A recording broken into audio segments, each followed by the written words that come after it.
Carcassonne Dragon and Fairy is going to be one of those expansions, I think, that divides people. It adds a dragon and it adds a fairy. One is good, one is bad. Here's what's in the box. Dragon and Fairy includes, well, you're not going to believe this, a dragon figure and a fairy figure. It has a new double-sided starting tile, especially if you're using the river, and then it has another river tile that when you place the last tile ending the river, it has to be this tile.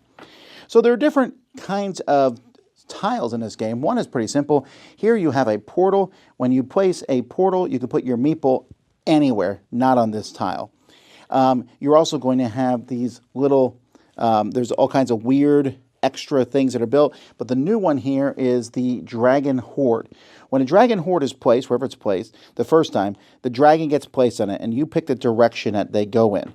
And this matters because if you ever take a tile with the dragon symbol on it, the dragon's going to make two moves. They're going to move as far as they can in a straight line, killing every meeple in their way, and then turning and making another line like that. Now, the fairy can protect you from the dragon.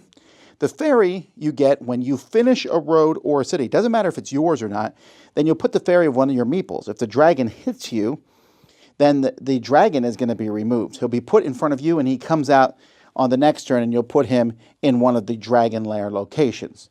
And as he's come out, he'll move from lair to lair, depending on who placed the tile. Also, if you score the meeple that has the fairy with them, you'll get an extra 3 points.